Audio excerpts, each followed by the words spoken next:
The shooting range. In this episode, the Italian anti-tank beauty. Tactics and strategy, learning to boom and zoom. And metal beasts, the jet Heir to Corsair.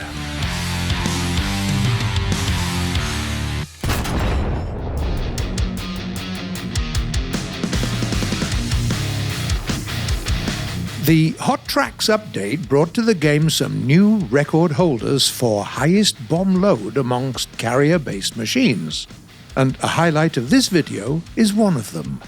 Please welcome the American A7D Corsair II multi-role attack aircraft with a battle rating of 9.7. During the Vietnam War, the US Navy's main workhorse was the A4 Skyhawk carrier-based attack aircraft. Despite all the pros, it had a few cons too, which included a short range and a relatively small payload. So, in 1964, they issued a request for proposals to create a new attack aircraft. The winner was a company named Vought, who proposed a modification of the F-8 Crusader, a machine that was already in service. The A7's power plant is a single turbojet engine with no afterburner. The fuel tanks are found in the wing and the fuselage, and right behind the pilot's cockpit, we can find a 20mm Vulcan cannon. The Corsair II has 6 pylons that can carry bombs with calibers between 250 and 2,000 pounds, rockets, or gun pods with 20 or 30mm cannons. The 2 mountings on the sides of the fuselage can additionally carry 2 Sidewinder air-to-air missiles, modifications E and J.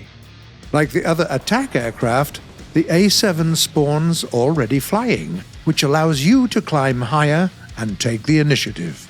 The Corsair II is performing best of all in frontal attacks or boom and zoom. We recommend that you choose a couple of AIM-9J missiles and additional 30mm cannons. They can rip through any enemy in mere seconds if you catch them in your sights.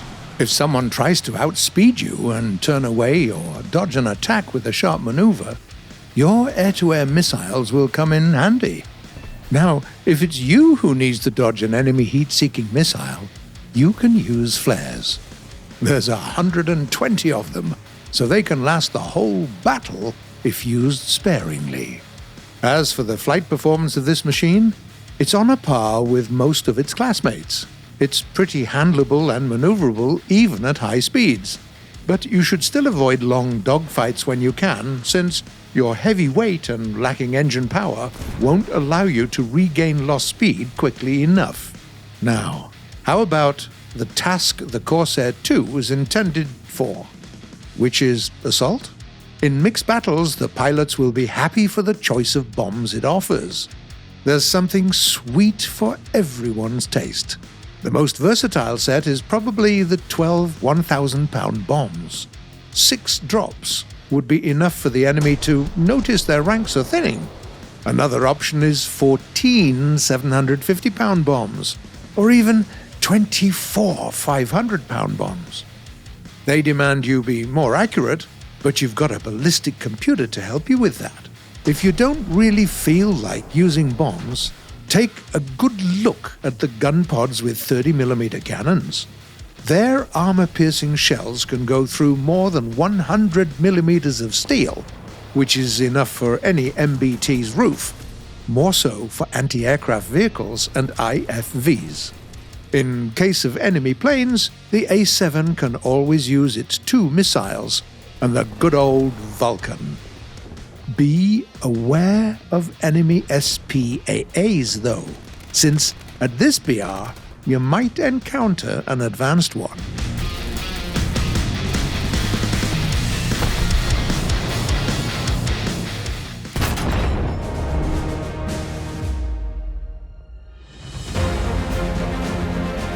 The small aviation company founded by Giovanni Agusta had been playing support roles in Italy for decades. They performed assembly, repairs, and servicing for the flagship companies, but had almost no development of their own. And how could they compete with Fiat, Reggiani, Savoia, or Macchi? Fortunately, after the end of World War II, Agusta's management quickly realized that it was the beginning of the jet era and the start of a new direction for aircraft development, the helicopters. Thanks to the skills they'd gained in their support roles and their almost intact factories, it was the Agusta company that got commissioned to assemble the first licensed American helis in Italy. With each new machine complete, the production localized more and more. Anyone else would be happy to be so successful and content with the income alone, but not Agusta. They had something that wouldn't let them sleep at night, and that something was a sense of beauty. All jokes aside, we're being quite serious here. Weren't they Italian after all? The technical and design solutions on the American Bell and Sikorsky helis didn't look exquisite enough. Agusta engineers, however, wanted to create a helicopter following the ideas of Maestro Mario Castaldi, who once said that if you design a plane, it should delight the skies themselves. After all, why couldn't this apply to helicopters as well? The straw that broke the camel's back was the start of the development for the Bell 206 in the US, the soon-to-become famous Ranger, and the offensive offer to license it. Agusta's engineers did not want to live in the shadow of their American colleagues anymore, so they got down to business. Thanks to their expertise, they set about creating a helicopter that would be able to do more than just compete with the already famous Iroquois or the contemporary Sikorsky choppers. Their helicopter would conquer everyone with its aesthetics, make them fall in love with it, desire it, dream of it. Did they succeed? Oh, yeah. Even today, in the 21st century, some experts believe that the A109 was the most elegant helicopter ever created. The success was so deafening that Agusta almost regretted it. They were showered with new orders.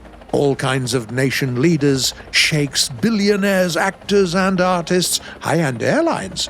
Everyone wanted to get at least one of these elegant and luxurious Italian supercars that, by a strange turn of fate, became helicopters. There was a slight hiccup, though.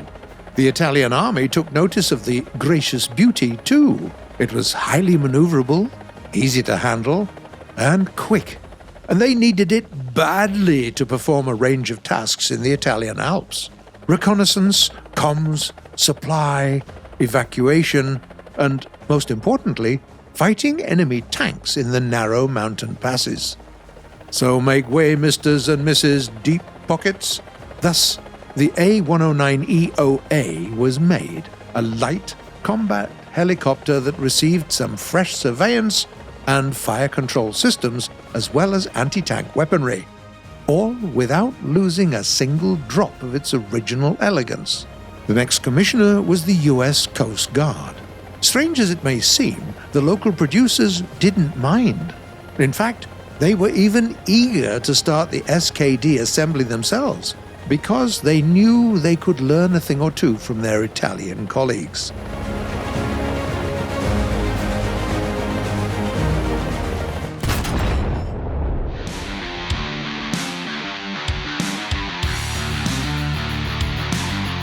Some time ago, we told you about the tactics you can use in dogfights. But what if your plane simply isn't meant for it?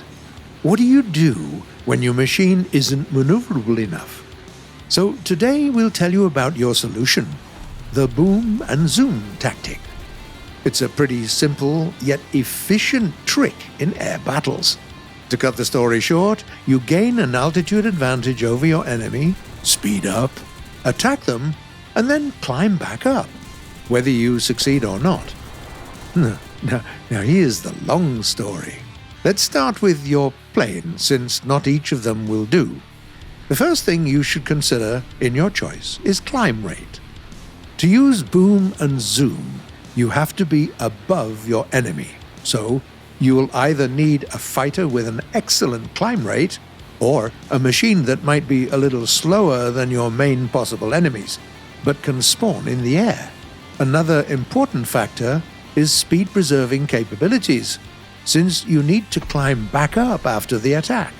One more thing, you won't be able to do it without some powerful weapons that can destroy the enemy with a short volley. And last but not least is finding a machine that handles well even in a dive.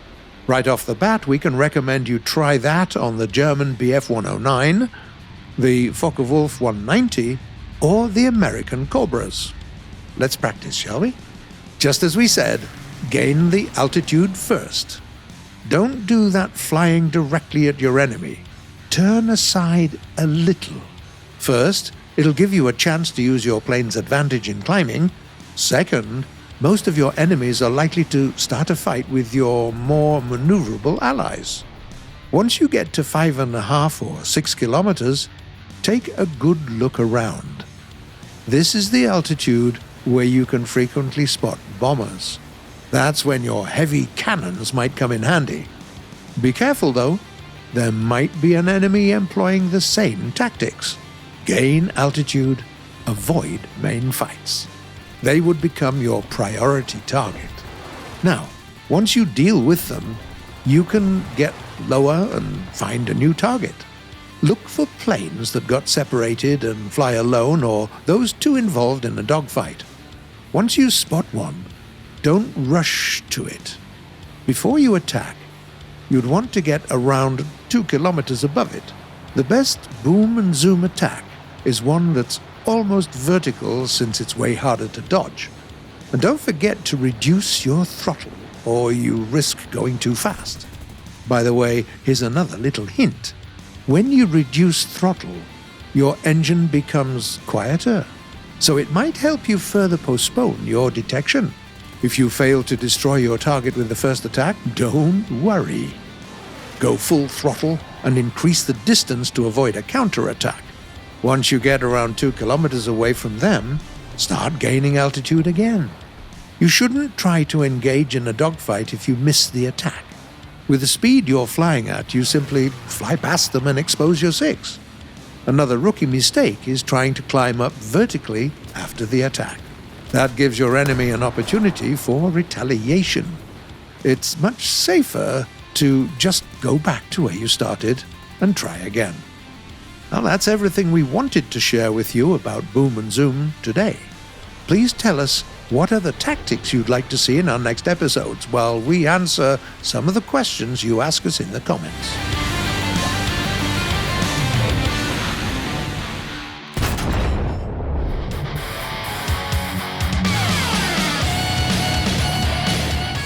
The first question was sent by a player called Oliver O'Brien. Most of the Russian tanks are known to have bad gun depression. Why is that? Hi, Oliver. In the Soviet and Russian tank design tradition, compact size mattered much more. Such size implied having a low turret, which led to the gun breech touching the hull, preventing it from depressing further. Alessio Storna asks, which is the best heavy fighter to dogfight single-engine fighters? Hello there. We've got many fighters in the game that can dogfight their lighter counterparts. For instance, the American Lightning, the German TA-154, or the Japanese Ki-83. Another question comes from Twice. Do you have any tips on how not to lose SL and end up grinding in low ranks? Hi there. To earn some additional Silver Lions, we recommend that you use wages and boosters to get your daily for logging in. They're super efficient when combined. In tank battles, for instance, you can use a booster and also activate Order Anti-Mech. If you manage to destroy more ground targets than other players during the order, your reward will be tripled. The Doge writes, what is the most effective way to burn speed when trying to VTOL land? Hi there. First, reduce your speed like you would on a regular plane. Once thrust vector control becomes available, Angle your nozzles down and go full throttle, lifting your aircraft's nose up a little. This maneuver will allow you to direct your thrust against the vector of movement and reduce the speed quicker. And the last comment for today was written by Shiv Palpatine. What is the best playstyle for the ZTZ-99? Hello, Shiv. We're actually going to tell you about this metal beast in one of the next episodes. So, don't miss it. That's it for today, folks. You've been watching The Shooting Range by Gaijin Entertainment, and the next episode will premiere the following Sunday at 4 p.m. GMT, or noon Eastern Time. Subscribe and click the bell if you don't want to miss our next videos. Don't forget to leave a like, share your thoughts and comments, and really make the new year work for you. See you next week.